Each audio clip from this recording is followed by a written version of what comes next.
Everyone, and welcome to this module on 5 places to find great products. Obviously, this course is on bringing products in from China, so if you don't know where to find them, that's probably not going to do you very much good. So we want to go over 5 really great places to find products. Some of them you might have heard of, others you might not have, others you might have kind of not really thought all the way through. And we're going to talk about specifically where we've actually been sourcing our products as well, so you kind of have a good feeling for how we've done it as well. So let's dig right on into it. The big 5 here, Alibaba, trade shows, the eWoo market, import records, and sourcing agents. We're not going to spend a lot of time on this slide right now per se, because we are going to dig into each one of these in the slides coming up. So if you want to pause this and just kind of look at some of the pros and cons here at a high level, definitely do that. But we're going to, like I said, we're going to dig right into it. And let's do that. So Dave, let's talk real quick about where do you get your products from? Yeah, so for my last company, I did a rundown of the 10 suppliers or so that we worked with and found that 40% of them I found through trade shows, 40% I found through Alibaba, 10% I found simply through the suppliers cold emailing me, and the other 10% I found through Import Genius and public import records. Yep, and for me, we're way more skewed on the trade show end. We started with Alibaba actually when I first heard about the whole concept of importing from China and selling things on Amazon. We had a supplier that we were working with in Canada and kind of got our feet wet with that. And then I was like, oh, let's start emailing people through Alibaba. And I got to the point where we did have some samples and stuff in hand. And we made a decision to go to China. And once I got to the Canton Fair and the Hong Kong Mega Show, I was like, this Alibaba thing's not really worth my time anymore. But that's not necessarily to say that it's not for you. But for us, it's mostly trade shows, and we do have one person that we found through email, through a referral of ours, through another supplier, just kind of asking around, and they become a great supplier for us as well. So let's talk about Alibaba. I think we might have some contradicting viewpoints on this because you've definitely had more luck with Alibaba than I have, but just kind of kick us off with the Alibaba concept here, Dave. Yeah, so I think everybody who's bought this course is probably familiar with Alibaba. Alibaba, more or less, is kind of like the eBay of Chinese suppliers. Suppliers in China, whether they're a trading company or a factory, can basically buy a membership on Alibaba, put their products up there, and people like me and you can easily go find the contact information for these suppliers. Now, Alibaba's greatest thing and their weakest thing are both kind of the same thing, and it's the fact that Alibaba is extremely easy to use. And that means that you can easily find suppliers, but that also means that all of your competitors can find the exact same supplier that you're using. And so that's been the biggest problem I've had with Alibaba is that when we found a really great product, if it's undifferentiated, if I've done nothing to change it, then a competitor at some point in time is going to come along and basically knock me off, find that exact same supplier and import the same product and to sell it at a lower price. And I'm not sure kind of what your experience has been, Mike, but that's been my experience with Alibaba. Yeah, no, I think that's definitely for sure. And when we were first getting started, we were looking at Alibaba. We were having a hard time finding manufacturers there that could accomplish what we wanted, because what we needed to have was 2 or 3 manufacturers to pull off what we wanted to do, and that's hard to do with Alibaba. But I agree. I mean, like we were looking, for instance, at one point for a dog rope toy. I don't know if that's still a relevant thing, but we were looking at doing pet supply stuff at one time, and that was a really high search for us, or a product that we wanted to consider. And that's something that's really easy to find on Alibaba because it's just something very basic. But again, anybody can search dog rope on Alibaba and get the exact same supplier, do no differentiation from any other dog rope toy, and you basically aren't really able to defend yourself. So Yeah. it's got good and bad. And I think to your point too, right, the more popular a product is and the more mass consumer of a product it is, it's going to be a lot harder in Alibaba because there's just hundreds and thousands of suppliers that you got to weed through. So finding the really good suppliers is a lot of work. If you're a more niche item where there's only 3 or 4 suppliers, well, it becomes a lot easier to kind of sift through the good and the bad suppliers. But when you have thousands of suppliers to choose from, it can be really tough to kind of figure out who on Alibaba is good and who on Alibaba is bad. Yep. And that's probably a good segue into just kind of some hacks here for Alibaba. The biggest thing to be aware of is the guys with the incredible photography. I would think of Chinese sellers on Amazon and think of the photography that they use for the most part. You can kind of tell cheap, chintzy Chinese photography, if they have really high quality photography and they're using the same photos that a lot of other people are, most likely they're either not really making the product, or they're just like a sourcing agent, or they're working out of their mom's basement or something, and they're not really the manufacturer, or they're not really a manufacturer that you really want to work with anyway, because those are the types of people that I just don't want to be working with in general. So we try to Yeah. stay away from that. Uh, Obviously, some manufacturers do have good photography, but if you're like, oh, that's the exact same thing Yeah. that so and so is selling on Amazon, it's the exact same picture, they probably just took the Yeah. photo off of Yeah. Amazon and threw it up there, and they'll say that they can make it. So, Yeah. um, yeah. Any other thoughts on And that? yeah, and to that point, right now we're sourcing a product for my new company, off-roading, and it's basically a tent that goes in the back of a truck. And I started hunting on Alibaba, and I found like three suppliers that had, exactly the product I was looking for. And I thought, great, that I can basically get my supplier or my competitor's product from the supplier. Well, when I started contacting them, I realized that they've just stolen all the photographs from these competitors that I had found on Amazon, and they had never made this product in their life. And basically, what they were doing is that, if somebody came along and said, "Hey, I want to order 10,000 of these truck tents," they would figure out a way to make these, but they've never made it in their life up until this point, and they're basically just fishing, putting as many products online as they can, hoping that somebody comes along and gives them an order for $50,000 or $100,000, and then they'll figure out how to make it along the way. And that's really what you don't want. You want to work with a supplier who's had some experience making the product that you're looking for. Yep, and that's a great lead into this next thing here, which is to only use gold suppliers or suppliers with history. And the nice thing about Alibaba, it's kind of like he was, eBay or Amazon, any of these companies that have reviews for the actual company and not just necessarily the product, but the company. You don't want to be the guinea pig. I mean, this isn't the time to be getting a manufacturer or their first star, their first rating. Use someone that has history, that's a gold supplier, protect yourself, and use a supplier that has history. And then the other part to this is verify that they're actually the factory.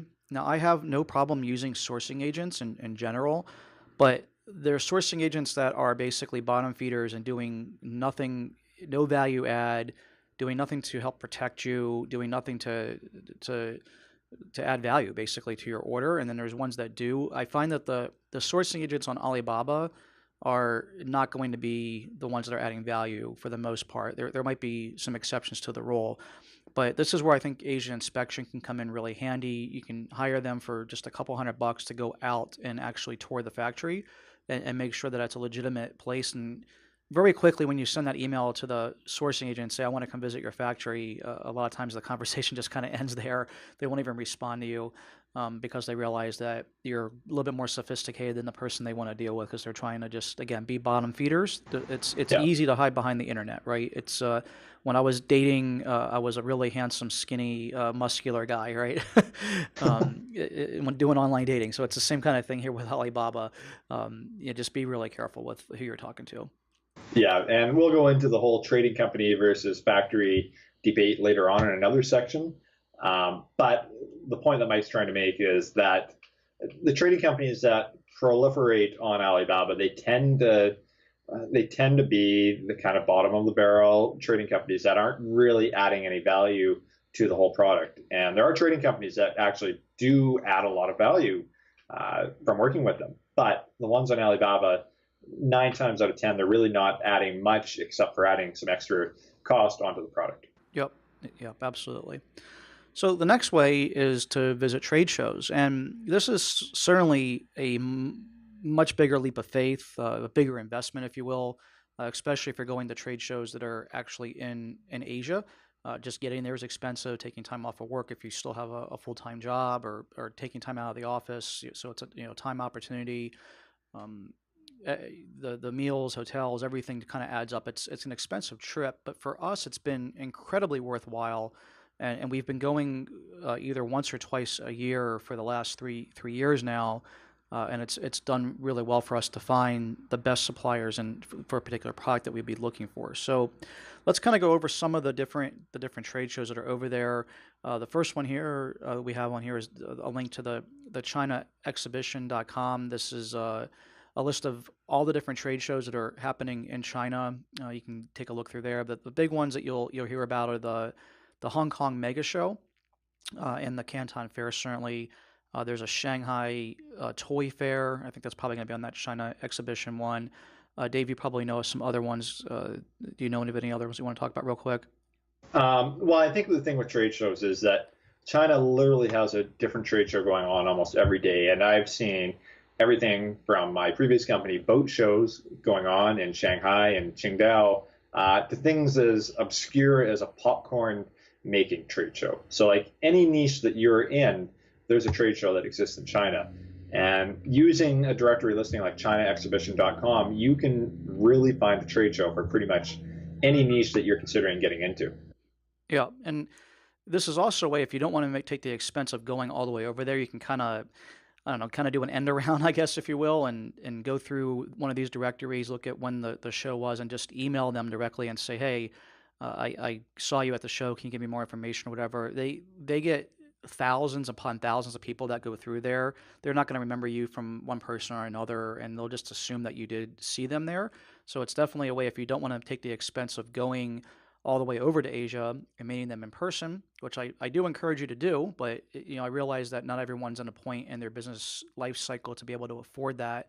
You can basically quote unquote attend the Canton Fair or the Hong Kong Mega Show by just looking through the exhibitor directory and going through the contact info and just asking for information. So that's definitely another way to go about finding manufacturers at a lower cost. Yeah, and just to that point, when I was first starting, what I did is I went to, like you said, Mike, I went to the Shanghai Boat Show. Never actually went. I just went to the Shanghai Boat Show website, went to the exhibitor list. I browsed. They all have links to the factory's websites. Went through all the factory websites. I found the products I was interested in, and deliberately waited until after the show and emailed these suppliers and said, "Hi, I found you through the Shanghai Boat Show. Can you send me some more information on product X, Y, and Z?" And they sent me the information. They assumed that I'd actually visited the show. They took me as a credible buyer, and therefore gave me better prices and were a lot more flexible on the MOQs. So I definitely recommend that if you're first starting off, you don't want to go over to China, just go to some of these trade show websites, find suppliers that you're interested in, and email them after the show. And you're going to be taken a lot more seriously because they're just going to assume that you've actually visited that show and actually met them. Yeah. One thing I'll just mention real quickly, the Canton Fair directory, if you want to call it that, is unbelievably bad.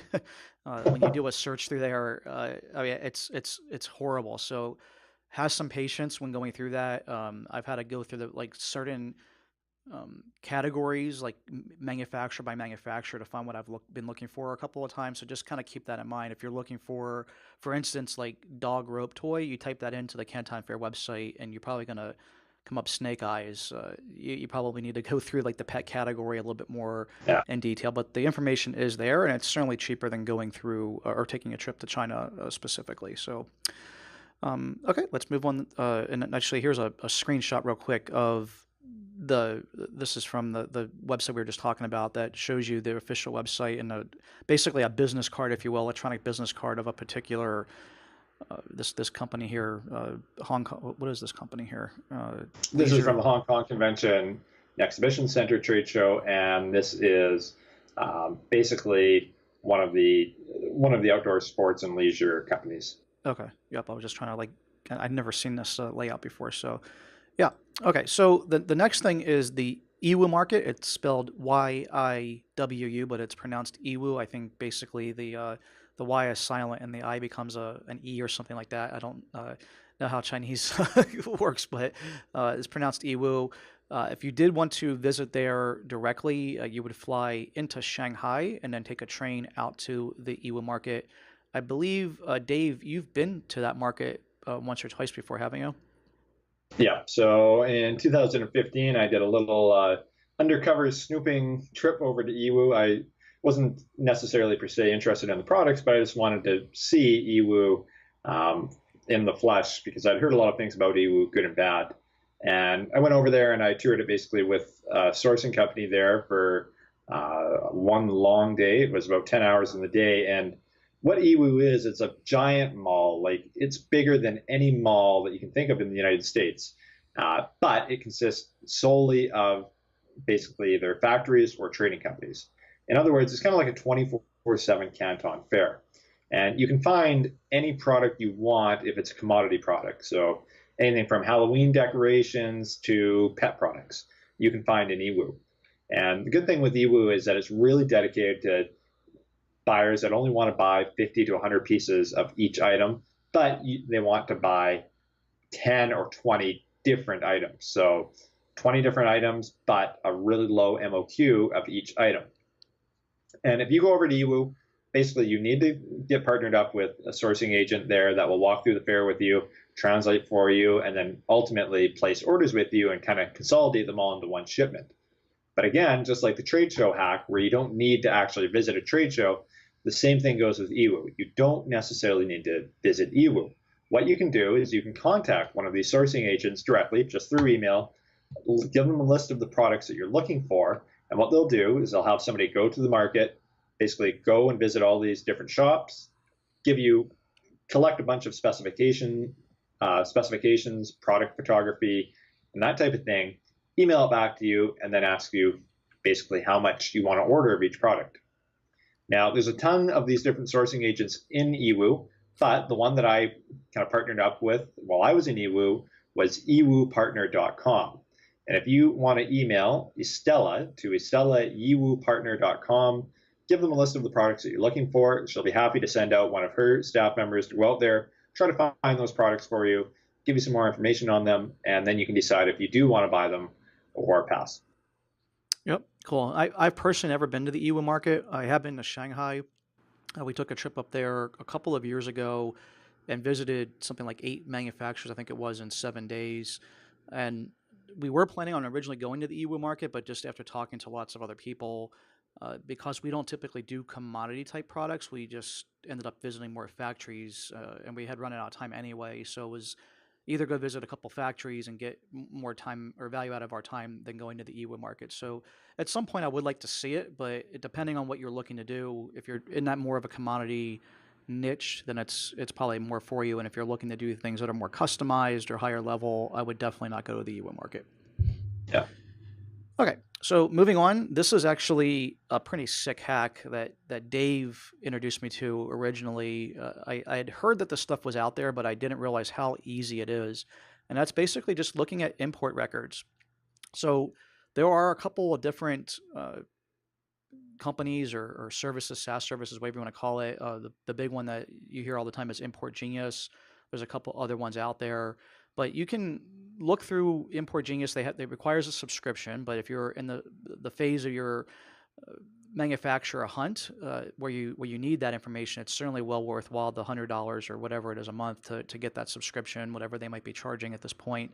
But you can type in the name of a company and find out what they've been importing. So if you're looking at something on Amazon and it's XYZ sales, whatever, and you type that into Import Genius, you'll see all the different things that those guys have been importing, how long they've been doing it for, the different manufacturers they've been doing it with. It's pretty crazy that this information is public. Personally, I wish it wasn't because I don't like people being able to do it to me, but it's just the way that it is. So I'm sure people have run Import Genius on our company before and found stuff that we're bringing in, but it just is the way that it is. I mean, hopefully we work with manufacturers that won't just take and copy our product, but it certainly does happen. It's just something that you have to realize is the case that's out there. I can tell you that with one of our new brands that we're doing, I have run this search on a particular product, and we're pretty far down the path of working with a manufacturer that we found directly through Import Genius. So it's an amazing hack to find an existing manufacturer that an established company has been using. If you look at something on Amazon that has good sales history, you can see repeat orders from a particular factory, and you can contact them and say, hey, look, I want to develop XYZ product. Do you guys sell it? Don't necessarily tell them that you found it through Import Genius. They'll obviously say, yes, we make that, and you can say, I want to make these modifications or whatever, and start from that angle. But it's a pretty amazing hack. And I know, Dave, you probably have a lot to talk about with this because I know you've done this successfully yourself. Yeah, so I use it for a couple things. I use it number one to find suppliers, and number two for supplier verification. And to find suppliers, like Mike talked about, basically I find a product that I really like, whether it's being sold on Amazon or a brick and mortar store, find the name of that company and search for it on Import Genius. And what it should do is give you the name of the factory or the trading company that that competitor is buying that product from. Now, the other thing I also use it for is supplier verification. Now, when you're looking for suppliers, whether it's on Alibaba or trade shows or wherever, they're all going to tell you that, oh, yeah, we sell to company XYZ or we sell to Walmart. Well, when they tell you that, there's really no way to verify it, but you can by using something like Import Genius. Just go into Import Genius, type in the name of that supplier. So this time, instead of using the retailer of the product, use a supplier name, search for that supplier name, and it's going to tell you exactly who they are selling to. And it's surprising how often you actually come back to that supplier with the information and say, hey, are you sure you actually sell to Walmart? All of a sudden, they have a whole elaborate story. Oh, yeah, yeah, yeah. We sold to Walmart 10 years ago. Hmm. So it's great just to get uh, more candid information from your suppliers. And also, when you do that too, it shows that you're a little bit more sophisticated of a buyer, and they're probably going to be a little bit more negotiable on both pricing, MOQs, and all that other stuff. Yeah. But Import Genius is probably the best tool that you can use for kind of using this hack and finding supplier records. There is a free version of Import Genius called Port Examiner. It does not give nearly the same quality as results as Import Genius does. So if you are considering making an order, at least a couple $1,000s, I would recommend investing the couple $100 for at least a 1 month subscription to Import Genius. Yep, I agree. And I mean, I'll make another comment real quick about what Dave was talking about here. One thing I noticed, we're in the health and fitness niche, and the first time I went to the Canton Fair, I was shocked at like how many people sold to Walmart. They like all have it on their booth. And I was like, and I started like adding this up. I'm like, wait a second, like Walmart's buying knee braces from like 17 different companies. That doesn't make a whole lot of sense. So be wary, right? Like as Dave was saying, run the manufacturers through Import Genius and see if they really do sell to Walmart. If they do, that's great. It probably shows that they're reliable over a long period of time. We actually found a manufacturer that supplies CVS, which is a large drugstore chain in the United States, and they're reliable as you would expect them to be, because if they're supplying CVS over a multiple year period, they're probably going to be reliable at supplying you as long as they don't think that you're too small for them. That's always a risk, right? If they're supplying Walmart, think of the demands that Walmart's putting on the manufacturer, and realize that you're not going to be the number one person on their list. So it's good and bad. Yeah. So the last thing we have to talk about here is sourcing agents. We kind of said some negative things about sourcing agents under the Alibaba tab, but I also think that sourcing agents can be a great resource for you. These guys are in China, so again, extrapolating out the cost of going to China like we have been is one of the reasons why I've been really getting serious about using sourcing agents. We already use a couple now. And as we continue to grow our brands, once I think we find sourcing agents in every niche that we're in, it'll probably reduce the number of trips I take to China every year. So just that cost alone, between the cost, like I said, of the hotel and getting a visa and everything else that goes along with it, the flights and opportunity to cost and everything, there's definitely a cost to that. Then there's also just the frustration of having to be in charge of it, either yourself or someone that you're hiring to be in charge of it. So yes, the sourcing agent takes a cut, right? They're going to add a cost to what you're doing, but in a lot of cases, it's money well spent. And a lot of times, once you have a good rapport with a sourcing agent and you say, these are the things that are important to me, don't screw around, like with quality or whatever it might be, they will be your advocate over there, telling the other Chinese manufacturer in their own language, like, this is not someone that you want to screw around with on quality, like get it right the first time. This is important to them. These are things that we've noticed we can seem to convey a lot better, like using a sourcing agent, than working with a manufacturer directly. Even though we say all those things, and I even say it in Chinese, like through my wife who speaks Chinese, and I've talked to them in person about this, it doesn't seem to have the same impact as them working with another business person that's in China that can go knock on their door at any time. So Dave has had tremendous success with sourcing agents, and I know he is pretty eager to talk about how he uses them. Yeah, I mean, in my last company, anchoring.com, I basically created that whole company around a sourcing agent. And this sourcing agent, whether you want to call them a sourcing agent or a trading company, um, either way, in this case, this sourcing agent, they were responsible for nearly half of our revenues for anchoring.com. And they were completely transparent with me the entire way through. They'd always tell me, Dave, we're taking a 5% knock or 5% cut on each order. They're very clear with that. Every time I tried to, verify what they were saying and actually go get a competitor's quote from the factory, it was almost always verified to the T. So that they were literally taking a 5% markup on each product. And like Mike alluded to, with a sourcing agent, they're going to save you a lot of work, just in terms of quality assurance. And also, aside from quality assurance, helping, like Mike said, be an advocate on the ground and getting your orders out quicker. Having somebody that lives within miles of a factory, basically knocking on the door and saying, "Hey, when's Dave's order going to be done?" is a little bit more pressing than Dave sending an email from 10,000 miles away. So if you find a sourcing agent, don't necessarily be deterred. You have to consider how transparent they're being, whether they're only taking a negligible markup and not adding 25% markup to the cost. But if you can find a really reputable sourcing agent, they really could be somebody that you could actually build your entire business around. So a lot of people dismiss sourcing agents right off the bat. Don't necessarily do this. They can actually be really advantageous to your company. Yep. I mean, I was very against sourcing agents to begin with because I wanted to get the cheapest cost per goods, per item, per unit, whatever you want to, however you want to look at it. And adding 5% or 10% to me was just like unthinkable because it's just like, why would I give someone an extra 5% to do this for me? But what I can tell you now, after importing and doing this for a couple of years, let's say you bring in $1 million worth of product over the course of a year, which is a big number. I mean, it's taken us a long time to get to that number. If you're paying 5%, it's $50,000, which is obviously a sizable number off the bottom line. But looking back at it, I mean, $50,000 in a year is easily what it cost me to go to China twice a year. My time, I had to probably hire another person here locally to be on top of all of these logistics and finding the products. And the reality is, I probably end up spending more money doing that stuff on my own than paying someone the 5% cut. So it's definitely something to be thinking about. Now, I'm definitely happy that I have gone to China, and I still obviously still go to China because we're still getting into new niches. But we're slowly but surely doing more and more with sourcing agents because I've been finding after doing both sides of the fence that they've actually been more helpful than not, and it takes a lot of stress off my plate.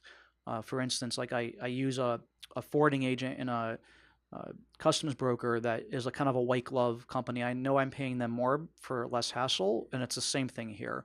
At some point, it's a quality of life thing. It's a time change thing. It's a cultural thing. It's the fact that China is a huge country, all these different things that kind of go into play, where a sourcing agent over there can be a great resource. So just kind of look at yourself in the mirror, kind of thing, and think it through.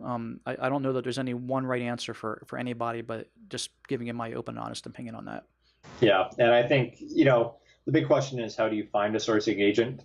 Um, the very first sourcing agent I actually worked with was actually a local trading company located in Vancouver, the same city that I live in.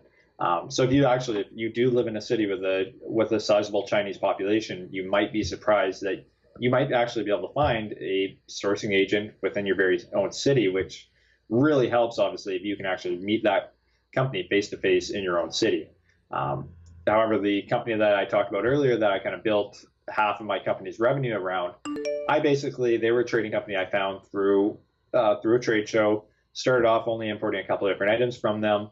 Over time, though, I basically used this trading company to help me find more and more products that they weren't even sourcing at the time, but they had the connections to go find them through other of their connections. So that's one way to find a sourcing agent is to basically just work with the suppliers that you're currently working with and try to see if they can actually help you to find other potential products. Yeah, I mean that's definitely how we've been going about it. I mean the sourcing agents that we've been using now, are manufacturers themselves. They're typically smaller manufacturers and they're hustlers, right? I mean, they make one particular component. We've talked about it in other parts of this course how usually a manufacturer does one thing and does one thing well, and that's really going to be about it. So let's say they make cases, for instance. They probably don't make the things you're going to put inside the cases or the box that you're going to use to put the whole case inside of a box and turn it into a retail package. So they're inherently going to be kind of sourcing agents themselves already. And leveraging existing relationships and turning them into sourcing agents has worked really well for us as well. So all right, I think that's about it here. We have some external links for you guys. There's some really good articles here. One of them, not to plug ourselves here, is on Ecom Crew, just about the eWoo market. Obviously, we mentioned Import Genius and Port Examiner, and then Panjiva is also another one you can use to look up import records. So that's it for this module, guys. I hope you guys have gotten a lot of value out of this, and we'll be back soon with another module.